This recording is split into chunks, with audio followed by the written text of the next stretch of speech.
Hello दोस्तों, क्या हाल है। तारीख आज 28 अक्टूबर 2025, दिन मंगलवार, हिंदी तिथि सप्तमी, लेकिन सुबह 8 बजे तक षष्ठी तिथि रहेगी, यानी छठ महापर्व का समापन हो जाएगा। और आइए बात करते हैं आज के मुख्य समाचार में देश भर की तमाम बड़ी खबरों पर नजर डालते हैं। देखिए, एक तो आज 28 तारीख को भी देश के कई राज्यों में बैंक बंद रहने वाले हैं। 27-28 2 दिन बैंक बंद रहे, क्योंकि आज मंगलवार को छठ महापर्व का आखिरी दिन है। तो बिहार और झारखंड में छठ पूजा की सुबह अर्घ्य देने के कारण यहाँ बैंक बंद रहेंगे। और देखिए कुछ अपडेट छठ पर्व को लेकर, छठ पूजा को लेकर। इस बार यूपी के भी कई जिलों में सुरक्षा के अतिरिक्त प्रबंध किए गए हैं। न सिर्फ भारत और यूपी बिहार जैसे राज्यों में, बल्कि देखिए आप ऑस्ट्रेलिया, अमेरिका समेत दुनिया भर के कई देशों में छठ पूजा की बड़ी धूम देखने को मिल रही है। देश की राजधानी दिल्ली में 1300 घाटों पर, तो वहीं मुंबई में 83 घाटों पर छठ पूजा देखने को मिली। मध्य प्रदेश भोपाल में छठी मैया के मंदिर का लोकार्पण भी किया गया। ये छठ महापर्व से जुड़ी कुछ तस्वीरें आप देख सकते हैं। इस दरमियान एमपी भोपाल में छठी मैया के मंदिर का उद्घाटन हुआ और ये वाराणसी के 84 घाटों पर लाखों की संख्या में लोगों ने पूजा की। ये केरल के एर्नाकुलम की तस्वीरें हैं। दिल्ली के भी 1300 घाटों पर छठ पूजा देखने को मिली। और ये देखिए तस्वीर विदेशों की। ऑस्ट्रेलिया के मेलबर्न में छठ पूजा के लिए प्रसाद बनाती महिलाएं, और ये अमेरिका के ह्यूस्टन में संध्या अर्घ्य को लेकर झील को भी सजाया गया है। बोर्ड भी लगा जिस पर लिखा है छठ ह्यूस्टन। तो दोस्तों, कुछ यूं देश और दुनिया भर में छठ महापर्व की धूम देखने को मिल रही है। कुछ और अलग अलग राज्यों के हालात देखिए आप। उत्तराखंड में भी छठ पूजा के दौरान हरिद्वार, देहरादून में घाटों पर भीड़ लगी। 10 शहरों में संध्या आरती दिया गया। ठंड के बीच नदियों और तालाबों में खड़े रहे लोग। और ये बिहार में छठ महापर्व की तस्वीरें देखिए जरा आप। औरंगाबाद के सूर्य मंदिर में पहुंचे 12 लाख लोग। लाल शेरवानी और साफे में चिराग ने भी अर्घ्य दिया। सीएम नीतीश कुमार भी अर्घ्य देते नजर आए। तो वहीं इधर यूपी में महिलाओं ने डांस किया। कई विदेशी लोग भी छठ देखने पहुंचे। जौनपुर में लेटते हुए घाट पहुंची महिला रवि किशन ने भी सिर पर दौरी उठाई। हालांकि बड़े दुख की बात है दोस्तों, इस छठ महापर्व की खुशियों के बीच कुछ बड़ी दुर्घटनाएं देखने को मिली। देखिए आप, बिहार में अलग अलग घटनाओं में छठ घाट पर 9 लोगों की मौतें हो गई। भागलपुर में अर्घ्य देने से पहले 4 लोग डूब गए। सहरसा, पटना, समस्तीपुर में भी 3-3 और पूर्णिया में 2 लोगों की जान चली गई। छठ पर्व के मौके पर क्योंकि दोस्तों संध्या अर्घ्य दिया जाता सूर्य को, यही वजह है कि घाटों पर और पानी में डूबने की वजह से कई लोगों की मौतें देखने को मिली। इधर उत्तर प्रदेश के चंदौली में भी देखिए छठ पूजा में सेल्फी लेते वक्त एक नाव पलट गई, जिसमें 6 लोग डूब गए। अभी तक 1 की लाश मिली है। वहीं इधर संत कबीरनगर, मऊ, गाजीपुर और बलिया में भी 1-1 की जान जाने की खबर है। देखिए जरा छठी मैया के इस महापर्व पर ये कुछ दुख भरी दास्तान देखने को मिली। उत्तर प्रदेश के मुख्यमंत्री योगी आदित्यनाथ बोले कि आप खातिर छठी माई से आशीर्वाद मांगत आनी। यूपी लखनऊ में उन्होंने अर्घ्य दिया और कमर तक गोमती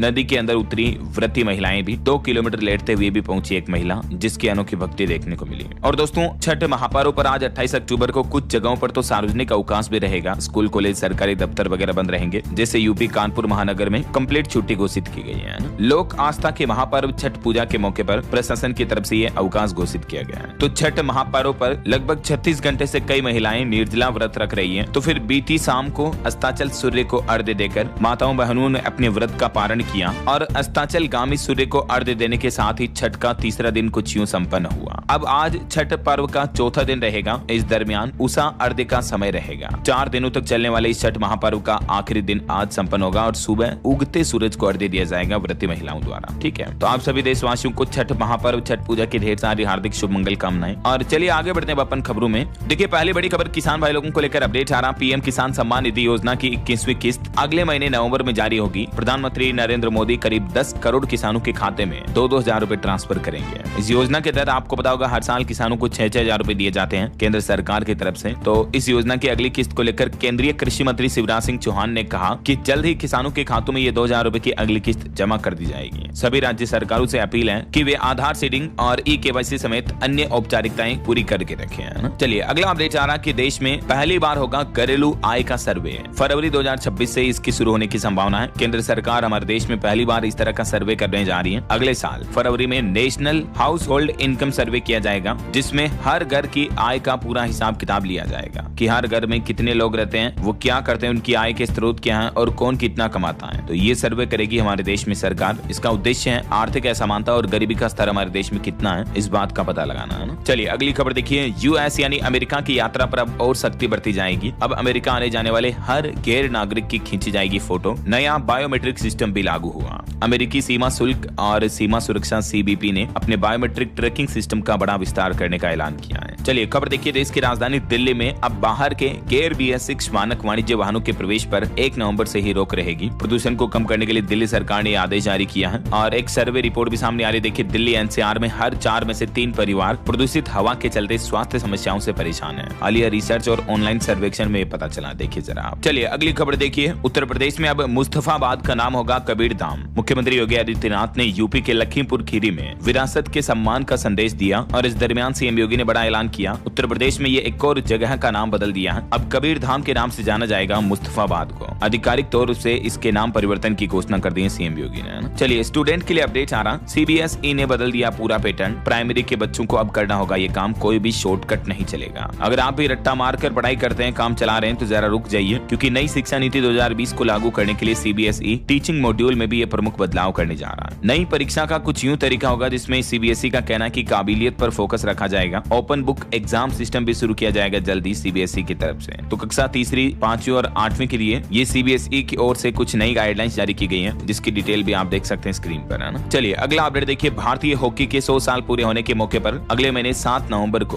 पूरे देश में लगभग 7,800 मैदानों पर एक साथ महिला और पुरुष हॉकी मैच खेले जाएंगे। ये भी खेल मंत्रालय की बहुत ही अनोखी पहल है। इस ऐतिहासिक आयोजन को हॉकी राजस्थान ने करौली में आयोजित साधारण सभा में मंजूरी दी है और इस दरमियान नया Guinness book of world record भी बनेगा कि पूरे देश में एक साथ हॉकी खेला जाएगा ना। चलिए अगली खबर देखिए। रूस ने किया दुनिया की पहली न्यूक्लियर मिसाइल का टेस्ट। राष्ट्रपति व्लादिमीर पुतिन बोले कि इसे कोई नहीं रोक सकता। आखिरकार अमेरिका, चीन समेत दुनिया के कई देशों के बीच जो खींचातानी चल रही है, इसके मद्देनजर रूस ने दुनिया को दिखाई अपनी परमाणु ताकत। असीमित रेंज वाली मिसाइल का सफल परीक्षण किया है रूस ने और ये दुनिया की पहली न्यूक्लियर पावर्ड मिसाइल है जिसका टेस्ट रूस ने किया। बताया जा रहा है कि इसकी रेंज अनलिमिटेड रहेगी, तभी तो मैंने आपको बताया था असीमित रेंज होगी, अनलिमिटेड। ये दावा किया जा रहा। रूसी राष्ट्रपति पुतिन बोले कि इसे कोई भी डिफेंस सिस्टम नहीं रोक सकता है और ये दुनिया की पहली न्यूक्लियर पावर्ड यानी परमाणु ऊर्जा से चलने वाली क्रूज मिसाइल है। इसका नाम रखा रूस ने बुर्वेस्तनिक 9M739, जिसका सफल परीक्षण भी कर लिया गया है और ये भी दावा किया जा रहा है कि इस मिसाइल की रेंज अनलिमिटेड रहेगी। Amazing, right. चलिए अगली बड़ी खबर देखिए दोस्तों। उत्तर प्रदेश, मध्य प्रदेश, बंगाल समेत इन 12 राज्यों में आज से शुरू होगा SIR। आज रात से ही फ्रीज हो जाएगी वोटर लिस्ट भी। जी हाँ, आज रात ठीक 12 बजे से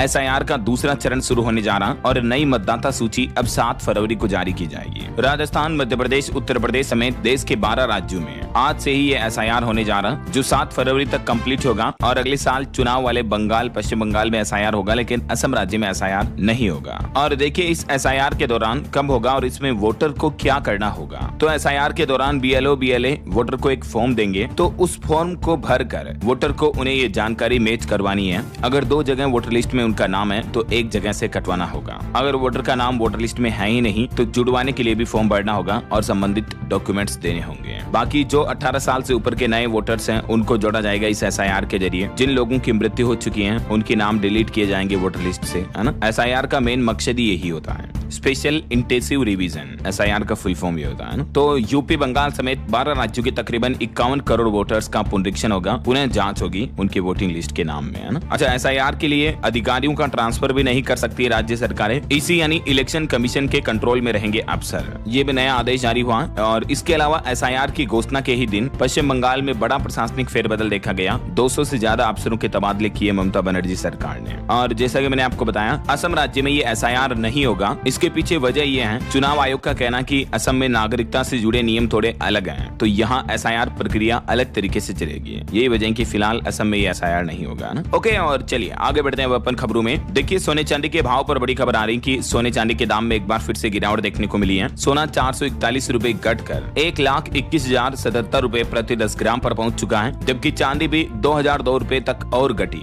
और सोने की बात करें तो बीते एक सप्ताह के अंदर अंदर दिवाली बाद सोना 9,356 रुपए तक सस्ता हो चुका है और चांदी के दाम में भी अभी 2,000 रुपए की और गिरावट के बाद अभी चांदी का भाव 1,45,031 रुपए प्रति किलोग्राम पहुंच गया है, जबकि आपको पता होगा चांदी तो 1,80,000 के लगभग पहुंच चुकी थी, है ना। और सोना भी लगभग 1,30 के आसपास पहुंच गया था, जो अभी 24 कैरेट गोल्ड 1,21 के लगभग चल रहा है। बाकी और भी अलग अलग कैरेट के हिसाब से गोल्ड का प्राइस आप देख ही सकते सकते हैं। चलिए दोस्तों, अगली बड़ी खबर देखिए। साइक्लोन मोंथा का असर दिखना शुरू हो चुका है। केरल राज्य में तो 2 लोगों की मौत भी हो गई। उड़ीसा में भी लोगों को सुरक्षित जगहों पर भेजा जाना तटीय इलाकों से। आंध्र प्रदेश, पश्चिम बंगाल, तमिलनाडु, इन राज्यों में भी रेड अलर्ट जारी हुआ। बंगाल की खाड़ी में बना साइक्लोन चक्रवाती तूफान मोंथा तेजी से पूर्वी तटों की ओर आगे बढ़ रहा है। यही वजह है कि उड़ीसा, आंध्र प्रदेश, तमिलनाडु और पश्चिम बंगाल में तेज बारिश और तूफान का खतरा बढ़ गया है। मौसम विभाग ने कई राज्यों के कई जिलों में रेड अलर्ट जारी किया है। उड़ीसा में तो 5000 से भी ज्यादा कर्मचारी तैनात किए गए हैं एनडीआरएफ के जवानों समेत रेस्क्यू ऑपरेशन के लिए। अच्छा, वैसे चलिए तूफान वगैरह की बातें हो रही है तो अपन आज के मौसम समाचार पर भी नजर डाल लेते हैं। देश भर में आज मौसम कैसा रहेगा, तो मौसम विभाग ने चेतावनी जारी की दोस्तों 28 से लेकर 31 अक्टूबर तक। 28, 29, 30, 31 अगले 4 दिन लगातार इन राज्यों के इन जिलों में जमकर बरसेंगे बादल। जी हाँ, यूपी, बिहार, एमपी, राजस्थान समेत कई राज्यों में आगामी 4 दिनों के अंदर बारिश को लेकर मौसम विभाग ने हाई अलर्ट जारी किया है। और इधर ये चक्रवाती तूफान मोंथा भी तबाही मचाने आ गया है। भयंकर बारिश की संभावना, समुद्र में ऊंची लहरें उठने लगी, अलर्ट जारी हुआ। झारखंड, बिहार के अलावा भी और भी कई राज्यों में बारिश के आसार रहेंगे। चक्रवात की वजह से 31 अक्टूबर तक बारिश होगी। 28 से लेकर 31 तारीख तक पश्चिम बंगाल में भी अलर्ट जारी हुआ। बिहार में भी बारिश की चेतावनी है। महाराष्ट्र, गुजरात के अलावा भी और भी कई राज्यों में बारिश का सिलसिला दिखेगा, जैसे कोंकण, गोवा, इन राज्यों में भी हल्की फुल्की बारिश की संभावना है। और दक्षिण भारत के राज्यों में तो बारिश होगी ही। केरल, कर्नाटक, यनम, तटीय आंध्र प्रदेश, रायलसीमा और तमिलनाडु के कई हिस्सों में भारी बारिश की संभावना है। और अभी इस मौसम में आ रही बारिश की वजह से कई राज्यों में किसान भाई लोगों की फसलें भी काफी बर्बाद हो गई। राजस्थान, मध्य प्रदेश समेत कई राज्यों में किसानों की फसलों में मक्का की, मूंगफली की फसलें खेतों में ही गीली हो गई। कुछ किसानों की फसलें जो निकलवा ली गई है, उनका भी पशुओं का चारा जो खेतों में ही पड़ा था वो भी गीला हो चुका है। तो भारी नुकसान हुआ किसान भाई लोगों को। मैंने आपको कल दिन में ही मौसम समाचार वाले वीडियो में पूरी एनालिसिस बताई थी। अभी देखिए कुछ अलग अलग राज्यों के मौसम के हालातों पर नजर डालते हैं। देखिए दोस्तों, उत्तर प्रदेश में भी चक्रवाती तूफान का खतरा बढ़ेगा। पूर्वांचल में भी 29 से 31 अक्टूबर तक गरज चमक के साथ बारिश का अनुमान है। मौसम विभाग का कहना है कि 25 दिन बाद अब जाकर उत्तर प्रदेश में मौसम बदला। यूपी के झांसी में तेज बारिश देखी गई। लखनऊ, कानपुर, कांसे में भी बूंदाबांदी हुई। और अगले 3 दिन उत्तर प्रदेश में मौसम की स्थितियां कुछ ऐसी ही देखने को मिलेगी। वैसे तो हमारे देश भर के सभी राज्यों से मानसून विदा हो चुका है, लेकिन अभी भी सबसे बड़ा सवाल यह है दोस्तों कि आखिर इतनी भारी बारिश अब कहां से आ रही है। अगले 4 दिन में देश के 15 राज्य भीगेंगे और बेमौसम बरसात का किसानों की फसलों और सर्दियों के मौसम पर भी गंभीर असर देखने को मिलेगा। इस बेमौसम बरसात से फसलों को कितना नुकसान हुआ देखिए आप। एक तो धान की, गेहूं की बुआई में देरी से हर दिन 40 किलो गेहूं का नुकसान होगा किसानों को। और अभी चने की फसलों को जरूर फायदा होगा, लेकिन और ज्यादा बारिश हो जाती तो उन फसलों को भी खतरा है। चावल के भंडारण में दिक्कत होगी। और एक सवाल ये कि क्या इस बारिश के बाद ठंड ज्यादा पड़ेगी। तो जी हाँ, एक्सपर्ट मानते हैं कि अच्छी बारिश से ठंड भी अच्छी बढ़ती है, क्योंकि बारिश से जमीन का तापमान ठंडा हो जाता है, जिसकी वजह से ठंड का मौसम भी जल्दी शुरू होगा और इस बार ठंड भी ज्यादा देखने को मिलेगी, है ना। कुछ और राज्यों की स्थितियां देखिए आप। राजस्थान के 7 जिलों के लिए 28 अक्टूबर तक का दिन कठिन रहेगा। भारी बारिश की चेतावनी है। बाकी फिर राजस्थान में भी बीते दिन भी देखिए 15 जिलों में बारिश देखी गई। उदय सागर बांध के 2 गेट खोले गए। मतलब देख रहे हो अभी बेमौसम बारिश में ही इतना पानी आ गया कि बांधों के गेट खोलने पड़ रहे हैं। बूंदी में 4 इंच से ज्यादा वर्षा पानी, 8 डिग्री तक तापमान में गिरावट देखने को मिली एक ही दिन में। आज 28 अक्टूबर को भी दक्षिण भारत के इन सभी जिलों में येलो अलर्ट की चेतावनी है। और कल 29 अक्टूबर को भी इन जिलों में बारिश की चेतावनी जारी की है मौसम विभाग ने। और परसों 30 अक्टूबर को भी राजस्थान के इन जिलों में भीलवाड़ा, राजसमंद, चित्तौड़गढ़, पाली, डूंगरपुर, उदयपुर, सिरोही, जालौर वगैरह में बारिश देखने को मिलेगी, है ना। अच्छा, अब देखिए मध्य प्रदेश में भी फिर से बदला मौसम का मिजाज। 4 दिन होगी बारिश। कई जिलों के लिए येलो अलर्ट जारी किया है। मध्य प्रदेश में भी मौसम ने एक बार फिर से करवट ले ली है। चक्रवात मोंथा के चलते ही राज्य में 31 अक्टूबर तक कई जिलों में भारी बारिश की संभावना जताई गई है। देखिए आप, मध्य प्रदेश में भी 79वीं बार तवा डैम के गेट खोले गए। एमपी के गुन्ना में पक चुकी मक्का की फसलें भी खराब हुई। श्योपुर में खुले में रखा गया किसानों का धान भी भीग गया। ये देख सकते हैं मध्य प्रदेश के 8 जिलों में आज भी तेज बारिश का अलर्ट है। और कल 29 अक्टूबर को भी 4 जिलों में तो येलो अलर्ट रहेगा और बाकी कई जिलों में हल्की बारिश की चेतावनी रहेगी, है ना। और पहाड़ी राज्य हिमाचल प्रदेश में देखिए शिमला से ठंडी हुई ऊना, सोलन की रातें। मैदानी इलाकों में कम हो रहा रात का तापमान। केलांग का तापमान तो -0.1 डिग्री तक पहुंचा। तो ये देश भर में अलग अलग राज्यों में मौसम के हालात चल रहे हैं। वैसे दोस्तों, आप कौन से राज्य में, कौन से जिले में रहते हैं, कमेंट करके बताइएगा जरूर आपके राज्य और जिले का नाम, ताकि मैं आपके राज्य सरकार द्वारा जारी नई योजनाओं की जानकारी, नई स्कीम के अपडेट्स भी आपके मोबाइल तक पहुंचा दूंगा। और बाकी तो खबरों में आगे बढ़े इससे पहले एक छोटी सी रिक्वेस्ट ये भी है कि अगर आप DLS न्यूज चैनल से अभी तक भी जुड़े नहीं हो दोस्तों, तो जुड़ जाइए। चैनल को सब्सक्राइब करके बेल आइकन जरूर दबा दीजिएगा और इस वीडियो पर एक लाइक और शेयर भी जरूर कर देना, ताकि आपको रोजाना की ताजा खबरें, महत्वपूर्ण मुख्य समाचार, काम के न्यूज अपडेट सबसे पहले आपके मोबाइल पर मिलते रहेंगे। ओके, आप एक बार चैनल पर जाकर देखना दोस्तों। हर एक काम की इन्फॉर्मेशन जो भी गवर्नमेंट का अपडेट होता है ना, मैं सबसे पहले आपको डीएलएस न्यूज चैनल पर दे देता हूँ। चलिए फिलहाल आगे बढ़ते हैं, कुछ मार्केट अपडेट्स पर नजर डाल लेते हैं। देखिए आप, भारतीय शेयर बाजार में सेंसेक्स 567 अंक चढ़कर 84,779 पर बंद हुआ। निफ्टी में भी 171 अंक की बढ़त देखी गई। भारत की टॉप 10 कंपनी में से 7 की वैल्यू लगभग 1.5 लाख करोड़ रुपए तक बढ़ी है। सरकारी बैंक और शेयरों के लिए भी अच्छी खबर है। एफडीआई लिमिट 49% तक करने की प्लानिंग में है सरकार, ये भी रिपोर्ट सामने आ रही है। वही देखिए, अमेजोन कंपनी ने भारत से ई कॉमर्स निर्यात में $20 अरब का बिजनेस का आंकड़ा पार किया। और एक रिपोर्ट आ रही कि अमेरिकी टैरिफ के बाद भारत ने चीन को एक्सपोर्ट बढ़ाया। अप्रैल सितंबर में 22% बढ़कर 74,000 करोड़ रुपए तक पहुंच चुका है। पहली बार डिस्प्ले एक्सपोर्ट किए गए। वहीं जापानी बाजार निक्केई पहली बार 50,000 के पार पहुंचा, जिससे ग्लोबल मार्केट में अच्छी तेजी की उम्मीद है। और देखिए, वोडाफोन आइडिया को सुप्रीम कोर्ट से राहत मिली। केंद्र सरकार को एजीआर ड्यूज पर पुनर्विचार करने की इजाजत दी गई। उसके बाद वोडाफोन आइडिया का शेयर भी 10% तक चढ़ा। और सेबी का प्लान देखिए, डेट मार्केट में निवेश पर अब डिस्काउंट मिलेगा। सेबी का प्रपोजल है कि महिलाओं, सीनियर सिटीजन और रिटेल निवेशकों को बॉन्ड खरीदने पर भी छूट दी जाएगी। और अदानी ग्रुप का प्लान देखिए, अदानी ग्रुप में अमेरिकी फर्मों का भी निवेश होगा। एलआईसी के अलावा एथेन इंश्योरेंस और डीजेड बैंक समेत 5 कंपनियों ने करीब $25 करोड़ लगाए हुए हैं। वैसे अडानी एनर्जी सॉल्यूशंस का दूसरी तिमाही में मुनाफा 21% तक घटा। रेवेन्यू में कुछ बढ़ोतरी हुई है। वहीं अदानी समूह दिग्गी पोर्ट में महाराष्ट्र में 42,500 करोड़ रुपए का अतिरिक्त निवेश करेगा। एक एमओयू पर भी हस्ताक्षर हुए हैं। और देखिए, डिफेंस पीएसयू के शानदार क्वार्टर रूप के नतीजे रहे। 120% डिविडेंड का भी ऐलान किया। ओके, और चलिए आगे बढ़ते हैं अपन खबरों में। मार्केट अपडेट्स के बाद कुछ और इंपोर्टेंट न्यूज देख लेते हैं फटाफट से। देखिए, देश के 53वें चीफ जस्टिस बनेंगे justice Suryakant. CJI B R Gavai ने नाम की सिफारिश की। 14 महीने का होगा कार्यकाल। और साउथ के एक्टर विजय कुमार की जो भगदड़ रैली में जिन लोगों की मौत हो गई थी, उन भगदड़ पीड़ितों के परिवारों से मुलाकात की विजय ने 37 परिवारों के घरों तक पहुंचे। मद्रास हाईकोर्ट ने भीड़ कंट्रोल के लिए 10 दिन में एसओपी बनाने का भी निर्देश दिया। और खबर है, सुप्रीम कोर्ट के सीजीआई पर जूता फेंकने वाले पर अवमानना कार्रवाई नहीं होगी। सुप्रीम कोर्ट ने कहा कि वकील को महत्व न दें, ऐसी घटनाएं रोकने के लिए गाइडलाइन बनाने पर विचार करें। वहीं खबर देखिए, महाराष्ट्र में एटीएस ने आतंकी गतिविधियों में शामिल शख्स को पुणे से गिरफ्तार कर लिया। बैन संगठन से जुड़े होने का भी आरोप है। दिल्ली पुलिस ने भी 47 लाख का ट्रेडिंग स्कैम करने वाले 3 आरोपियों को गिरफ्तार किया, जो चीनी हैंडलर को देता था निर्देश। और खबर है दोस्तों, दिल्ली दंगा मामले में सुप्रीम कोर्ट ने दिल्ली पुलिस को 2 सप्ताह का वक्त देने से इनकार कर दिया। इस मामले पर अगली सुनवाई अब 31 अक्टूबर को ही होगी, इसी महीने। अच्छा, वैसे सुप्रीम कोर्ट के फैसलों से जुड़े कुछ और अपडेट देखिए फटाफट से। देखिए, एक तो स्टूडेंट के इस तरह के मामलों पर सुप्रीम कोर्ट ने सरकार से पूछा कि इन घटनाओं पर कंट्रोल करने के लिए क्या किया। केंद्र सरकार से 8 सप्ताह में जवाब मांगा सुप्रीम कोर्ट ने, और ऐसी घटनाओं को रोकने के लिए नए नियम बनाने को भी कहा है। तो सुप्रीम कोर्ट ने अब सरकार से जवाब तलब भी किया, क्योंकि हमारे देश में स्टूडेंट्स और किसान ही इस तरह के कदम सबसे ज्यादा उठाते हैं। और ऐसे कदम उठाने के पीछे स्टूडेंट के लाइफ में एक बड़ी वजह होती है academic stress, forced career choice, educational institute, ragging and bullying, भेदभाव, आर्थिक समस्याएं, बदलती पारिवारिक संरचना, इमोशनल नेग्लेक्ट, सामाजिक उदासीनता और मानसिक विकार का पता न चलना। ये ढेर सारे रीजन होते हैं कि स्टूडेंट डिप्रेशन में चले जाते हैं, तनाव में, स्ट्रेस में आकर, एंजाइटी में इस तरह के कदम उठाते हैं ना। तो ये भी सुप्रीम कोर्ट ने सरकार को एक बार फिर से फटकार लगाई, जवाब मांगा। और इसके अलावा देखिए आप, हमारे देश में स्ट्रीट डॉग मामले पर भी सुप्रीम कोर्ट बोला कि देश की छवि खराब हुई। बंगाल और तेलंगाना राज्यों को छोड़कर सभी राज्यों के मुख्य सचिवों को सुप्रीम कोर्ट ने तलब किया। इस मामले पर भी अगली सुनवाई 3 नवंबर को होगी। आवारा डॉग्स के मामलों पर सुप्रीम कोर्ट के जस्टिस का कहना कि ये कुत्तों के काटने की घटनाएं लगातार बढ़ रही हैं, जिससे हमारे देश की छवि खराब हो रही है। तो इन पर कुछ न कुछ कार्रवाई होनी चाहिए ऐसा। अब देखते हैं आगे 3 नवंबर को सुप्रीम कोर्ट क्या फैसला सुनाता है। और फिलहाल देखिए अगला अपडेट, राजस्थान के अजमेर पुष्कर में जो पशु मेला लग रहा, इसमें देखिए 15 करोड़ का एक और घोड़ा आया। 5 साल का बादल 285 बच्चों का बाप है। 800 किलो का भैंसा और 16 इंच की गाय भी पहुंची। ये पशु मेला तो यहाँ पर देश भर से अलग अलग जानवर आते हैं, अलग अलग खूबियों के, और काफी महंगे भी होते हैं। ये काला घोड़ा जो आप देख पाएंगे, ये 15 करोड़ का घोड़ा शाहबाज नाम का, ये काफी आकर्षण का केंद्र बना हुआ है। और ये 5 साल का घोड़ा बादल जो अब तक 285 बच्चों का बाप बन चुका। देखिए जरा,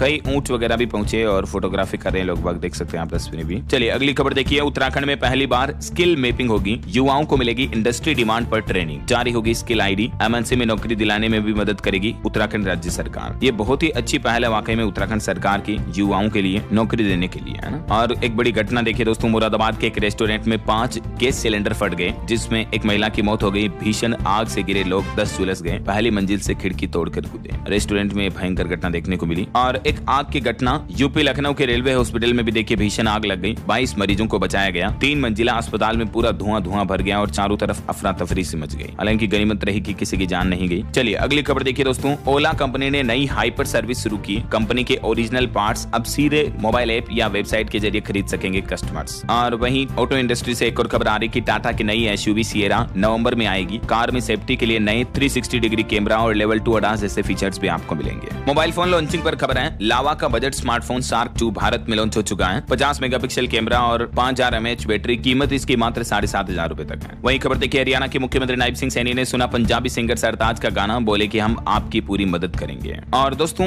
1 नवंबर से हमारे देश में कई सारे नए नियम भी लागू होने जा रहे हैं, तो इन नियमों की विस्तार से जानकारी भी आज दिन में मैं आपको DLS न्यूज चैनल पर अलग से एक वीडियो में बता दूंगा, तो देख लीजिएगा आप जरूर। और वहीं खबर देखिए, अयोध्या में राम मंदिर का कंस्ट्रक्शन पूरा हो चुका है। परकोटे के 6 मंदिर बने, जटायु और गिलहरी की मूर्ति भी लगाई गई। पीएम मोदी अब 25 नवंबर को राम मंदिर पर ध्वज लगाएंगे। राम मंदिर के टॉप शिखर पर यह ध्वजारोहण का आयोजन होगा 25 नवंबर को। पीएम मोदी के आगमन से पहले बन रही है RCC रोड भी, रेड और येलो जोन के लोगों की भी पहचान हो रही है। चलिए खबर देखिए, उत्तराखंड में हुआ सांसद खेल महोत्सव का शुभारंभ। मुख्यमंत्री पुष्कर सिंह धामी ने कहा कि प्रदेश में 23 खेल अकादमियां की जल्द ही स्थापना की जाएगी। वहीं हिमाचल के मुख्यमंत्री सुखविंदर सिंह सुक्खू आज से दिल्ली दौरे पर हैं। 5वीं बार केंद्रीय वित्त मंत्री से मिलेंगे। लोन लिमिट समेत कई अहम मुद्दों पर बातचीत होगी। और देखिए, केंद्र सरकार ने मैन्युफैक्चरिंग सेक्टर में एक बड़ा फैसला लिया। 7 नए इलेक्ट्रॉनिक्स प्रोजेक्ट्स को सरकार की मंजूरी मिल चुकी है। 5000 से ज्यादा युवाओं को, लोगों को रोजगार मिलेगा इससे, क्योंकि ये जो 7 नए प्रोजेक्ट हैं, इनकी लागत है लगभग 5500 करोड़ से भी ज्यादा का निवेश होगा, जिनसे अच्छे खासे रोजगार के अवसर पैदा होंगे। देख सकते हैं आप इस प्रोजेक्ट के बारे में ज्यादा डिटेल भी। आत्मनिर्भर भारत की दिशा में केंद्र सरकार का ये बड़ा कदम है, खास करके इलेक्ट्रॉनिक्स और IT सेक्टर को इससे बूस्टअप मिलेगा। और वहीं खबर देखिए, बिहार चुनाव को लेकर कुछ अपडेट। राहुल गांधी और तेजस्वी यादव 29 अक्टूबर को ज्वाइंट रैली करेंगे। आज प्रियंका की जनसभा भी होगी। महागठबंधन का मैनिफेस्टो भी आज ही जारी होगा। प्रधानमंत्री नरेंद्र मोदी भी 2 नवंबर को बिहार के आरा, मजोवा हवाई पट्टी पर जनसभा को संबोधित करेंगे। बाकी सभी राजनीतिक पार्टियों की बिहार चुनाव को लेकर जोरों शोरों से तैयारियां चल रही हैं। कुछ अंतर्राष्ट्रीय न्यूज अपडेट देखिए दोस्तों। कंबोडिया और थाईलैंड के बीच शांति समझौता हुआ। अमेरिकी राष्ट्रपति डोनाल्ड ट्रंप और अनवर इब्राहिम की मौजूदगी में खत्म हुआ सैन्य गतिरोध भी। वहीं बांग्लादेश ने भारत के पूर्वोत्तर राज्यों को अपना हिस्सा दिखाया। मोहम्मद यूनुस ने पाकिस्तान आर्मी जनरल को विवादित नक्शा गिफ्ट किया। ये देखिए हरकतें आप, ये वो किताब जिस पर गलत नक्शा छपा हुआ था, जबकि बांग्लादेश का वास्तविक नक्शा ये है। वहीं खबर है, नॉर्थ कोरिया के supreme leader Kim Jong Un से मिल सकते हैं अमेरिकी राष्ट्रपति डोनाल्ड ट्रंप। मीटिंग फिक्स कर रहे दोनों देशों के अधिकारी आज जापान के सम्राट से मिले थे अमेरिकी राष्ट्रपति। और इधर खबर आ रही कि चीन अमेरिकी सोयाबीन की खरीद फिर से शुरू करेगा। 100% टैरिफ भी नहीं लगाएगा अमेरिका। दोनों देशों के बीच ट्रेड डील का फ्रेमवर्क भी तय हुआ। और वहीं खबर आ रही कि ट्रंप पर उल्टी पड़ी H1B वीजा की चाल। लोकल कर्मचारियों को नहीं मिल रही नौकरी। जो ट्रंप ने H1B वीजा को लेकर कुछ सख्त नियम लागू किए थे ना, तो अब उन नियमों की वजह से अमेरिका के ही लोग परेशान हो रहे हैं। देखिए जरा। वहीं खबर है, भारत ने निकाला टैरिफ का तोड़। अमेरिका से कच्चा तेल खरीदकर तोड़ा 3 साल का रिकॉर्ड। रूस जो कि भारत का सबसे बड़ा कच्चा तेल सप्लायर बना हुआ है, जो कुल आयात का 1/3 हिस्सा है। इस बीच इस महीने अक्टूबर में अमेरिका से भी भारत ने कच्चा तेल आयात 2022 के बाद सबसे उच्चतम स्तर पर किया। ये भी डेटा आप देख सकते हैं कुछ।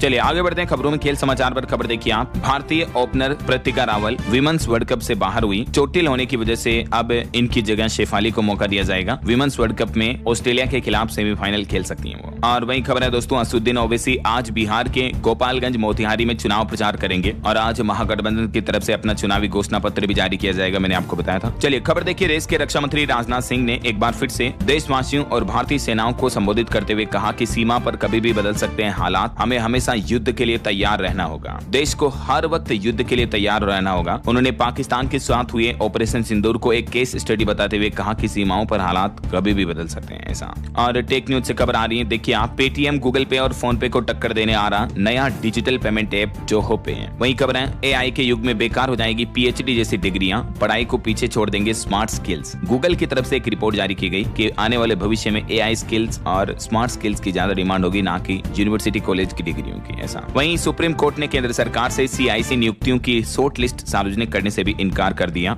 और खबर आ रही, दक्षिण अफ्रीका भारतीय कार कंपनियों की नई मंजिल बनी। अब होगी स्थानीय मैन्युफैक्चरिंग की शुरुआत भी। दक्षिण अफ्रीका में गाड़ियां बेच ही नहीं रही हैं, बल्कि वे यहां मैन्युफैक्चरिंग में भी बड़ा निवेश कर रही हैं भारतीय कंपनियां, महिंद्रा, टाटा मोटर्स वगैरह। और देखिए, दिल्ली के एक UPSC एस्पिरेंट्स की इस घटना का मामला सामने आ रहा कि उसकी लिव इन पार्टनर ने ही उसकी जान ली थी। अभी ये लड़की बोल रही कि मोबाइल से अश्लील वीडियो डिलीट नहीं कर रहा था, इसलिए पहले मार दिया, फिर घी तेल शराब डालकर उसको जला भी दिया। देखिए जरा। हालांकि वैसे अभी इस लड़की को अरेस्ट कर लिया है और इसके साथ में 2 ये और इसके एक्स बॉयफ्रेंड वगैरह भी थे, इनको भी अरेस्ट कर लिया। ये वो लड़का दोस्तों, दिल्ली के गांधी विहार इलाके में 6 अक्टूबर को एक फ्लैट में इसकी जली हुई लाश मिली थी, तो इसका केस सुलझ गया। इस पूरे मामले की गुत्थी सुलझ गई है। ये मैडम जी हैं जो इनकी गर्लफ्रेंड थी, यही इसके पीछे घटना के जिम्मेदार हैं। बताया जा रहा है कि कत्ल से पहले इसने क्राइम वेब सीरीज देखी, फोरेंसिक साइंस की छात्रा थी, फिर साजिश रची। अपनी ही किताबों से सजाई UPSC छात्र की चिता। अमृता ने प्रेमी के शव को बेड पर लिटाया, फिर डाली शराब की और फिर जला दिया। छात्र का नाम था रामकेश मीणा और लड़की का नाम अमृता चौहान। क्या कहोगे दोस्तों आप ऐसी घटनाओं के बारे में? कमेंट करके बताइएगा जरूर। चलिए फिलहाल आगे बढ़ते हैं खबरों में। देखिए आप, यूपी काशी के रुद्राक्ष सेंटर में 28 तारीख को होगा आज ही मतलब साहित्यकार पद्मश्री पंडित मनु शर्मा पर केंद्रित किताब अग्निरथ का सार्थक का लोकार्पण। वहीं भूकंप पर खबर आ रही, उत्तराखंड के चमोली में महसूस किए गए भूकंप के 2 झटके, 2 सेकंड तक हिली धरती, 3.5 के लगभग तीव्रता रही, गनीमत रहेगी, जानमाल का नुकसान नहीं हुआ।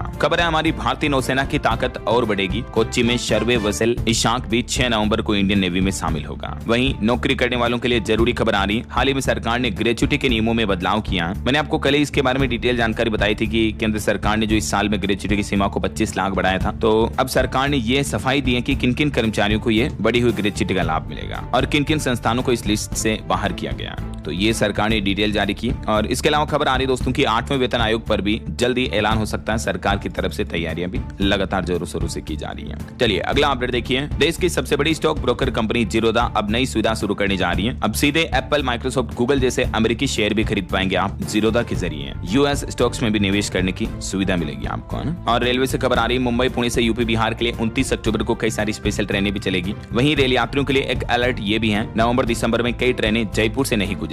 और देखिए एनसीआर में इस शहर में एक महीने में 26 सड़क हादसे हुए हैं और हैरानी की बात यह कि एक ही जगह 9 लोगों की मौत हो गई। पलवल की बात हो रही है जहां सितंबर का ये डेटा आप देख सकते हैं, एक ही मुंडकट्टी पॉइंट पर 9 लोगों की जान चली गई। वजह सड़कों के रखरखाव की कमी, अवैध कट और गलत दिशा से वाहन चलाना। चलिए खबर आ रही है, हरियाणा में 11 तरह की गंभीर बीमारियों का इलाज अब सरकारी अस्पतालों में हो पाएगा। डॉक्टरों ने जताई सुविधाओं में कमी पर भी चिंता, लेकिन हरियाणा सरकार ने कुछ नई बीमारियों को गवर्नमेंट हॉस्पिटल में इलाज के लिए सुविधाएं शुरू कर दी हैं। वहीं हरियाणा में महिलाओं के लिए भी खुशखबरी है। मुख्यमंत्री नायब सिंह सैनी इस दिन जारी करेंगे लाडो लक्ष्मी योजना की पहली किस्त भी है और इस किस्त के तहत हरियाणा राज्य की हर एक पात्र महिला को 2100 रुपए सीधे बैंक खाते में भेजे जाएंगे। हरियाणा दिवस के मौके पर ये पहली किस्त जारी की जाएगी, है ना, 1 नवंबर को। जब इसे हरियाणा में इस योजना से महिलाओं के जुड़ने पर एक खबर आ रही कि राशन कार्ड कटने के डर के नाम से लाडो लक्ष्मी योजना के लिए भी अप्लाई नहीं कर रही महिलाएं। तो अब सरकार ने इसके आवेदन की तारीख भी बढ़ाई है, 31 अक्टूबर कर दी है। तब तक पात्र महिलाएं इसके लिए आवेदन कर सकती है, ठीक है ना। चलिए यूपी के कुछ अपडेट देखिए दोस्तों। उत्तर प्रदेश में अब 7 मीटर चौड़ी सड़कों पर भी लग सकेंगे छोटे उद्योग। एमएसएमई नीति में बड़े बदलाव की तैयारी की है यूपी की योगी सरकार ने। और उत्तर प्रदेश में मुख्यमंत्री सामूहिक विवाह योजना के तहत 4 नवंबर को होगी शादी, एक दूजे के होंगे 1200 जोड़े भी। वहीं देखिए वक्फ संपत्ति में रह रहे लोगों को अब सर्कल रेट से देना होगा किराया, अवैध कब्जेदारों पर भी होगी कार्रवाई। उत्तर प्रदेश में ये नया आदेश जारी हुआ। और यूपी की इस चीनी मिल पर योगी सरकार का चाबुक चला। 20,000 किसानों को गन्ना बकाये के 103 करोड़ रुपए नहीं देने पर एक्शन लिया और एक्शन लेते हुए इस मिल में गन्ना पेराई पर भी रोक लगा देने का आदेश जारी कर दिया। सीधा पहले किसानों का पेमेंट होगा, उसके बाद आगे का काम होगा ऐसा। वहीं देखिए यूपी श्रावस्ती के भी 26 क्रय केंद्रों पर होगी 45,000 मीट्रिक टन धान की खरीद। और यूपी में बिजली कनेक्शन लेना अब महंगा होगा। स्मार्ट मीटर का फिक्स चार्ज जोड़कर अब खर्च करने होंगे कुल 6,000 रुपए के लगभग स्मार्ट मीटर की फीस है और दूसरे चार्ज मिलाकर अब 8,000 रुपए जमा कराने होंगे। वहीं खबर है उत्तर प्रदेश में 10 लाख किसानों को फ्री दिए जाएंगे सीड्स, मिनी किट भी, बाकी को आधे दाम पर मिलेगा बीज वगैरह। ओके और चलिए आगे बढ़ते हैं खबरों में। देखिए आप कुछ स्टेट न्यूज अपडेट देख लेते हैं फटाफट से। राजस्थान के हर वोटर का होगा वेरिफिकेशन एसआईआर की तरह बिहार के जैसे ही। वहीं राजस्थान में अब एक जैसी यूनिफॉर्म और राष्ट्रगान गाना अनिवार्य होगा। राज्य भर के सभी प्राइवेट और सरकारी स्कूलों में शिक्षा मंत्री ने यह बड़ा आदेश जारी किया है। राजस्थान के सरकारी और निजी स्कूलों में अब एक जैसी यूनिफॉर्म होगी, यानी एक जैसी ड्रेस होगी। टीचरों की भी यूनिफॉर्म तय की जाएगी। बच्चा स्कूल पहुंचा या नहीं, पेरेंट्स को इसकी सूचना मिलेगी। राजस्थान की शिक्षा पद्धति में बड़ा बदलाव करने की तैयारी कर रहे हैं राजस्थान के शिक्षा मंत्री मदन दिलावर।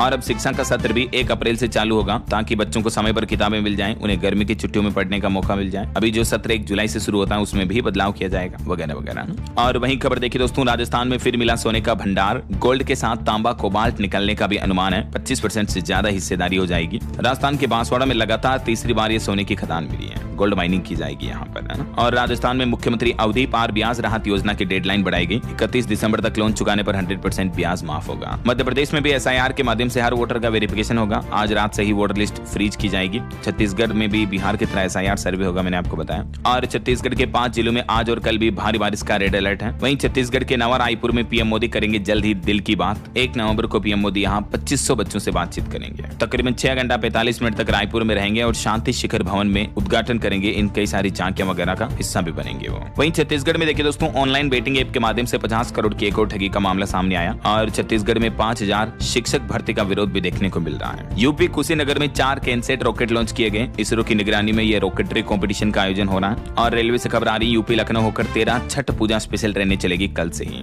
उत्तर प्रदेश में वैसे आज से एसआईआर होने जा रहा है। लगभग बताया जा रहा है कि 1,30,00,000 वोटर्स के नाम कर सकते हैं इस एसआईआर के जरिए। संदिग्धों की पहचान की जाएगी। और बिहार गया जी में छठ घाट के लिए फ्री ई रिक्शा सेवा भी शुरू हुई। ओके, और एजुकेशन पर खबर आ रही, 7,993 स्कूलों में इस साल 0 स्टूडेंट एनरोलमेंट हुए। चौंकाने वाली रिपोर्ट जारी की गई, देख सकते हैं आप, शिक्षा मंत्रालय की तरफ से खुद। और अंत में दोस्तों आज के राशिफल पर नजर डालते हैं। देखिए 2 नवंबर तक 8 राशियों के लिए अच्छा समय रहेगा। अब ये पूरा सप्ताह मेष राशि वालों को प्रमोशन मिलेगा, कुंभ और मीन राशि वालों को भी बिजनेस में फायदा मिलेगा। और भी कुछ अलग अलग राशियों का राशिफल आप देख सकते हैं स्क्रीन पर। और हाँ दोस्तों, आप मुझे कमेंट करके बताइए कि भारत ने अपना अंतिम चंद्रयान मिशन कब लॉन्च किया था। कमेंट करके बताइए। सही जवाब देने वाले लोगों को रैंडमली सेलेक्ट होने पर TLS न्यूज टीम की तरफ से शानदार सरप्राइज गिफ्ट जीतने का मौका मिलेगा। केवल ईयर लिखना, आपको ईयर या डेट दोनों लिख सकते हैं, कमेंट में बताइए। और साथ ही इस वीडियो को लाइक और शेयर करना, चैनल को सब्सक्राइब करके बेल आइकन जरूर दबा दीजिएगा। ओके, ख्याल रखिएगा अपने आप का, अपने परिवार का। मिलेंगे अगले नेक्स्ट अपडेट में, तब तक के लिए जय हिंद, जय भारत, वंदे मातरम।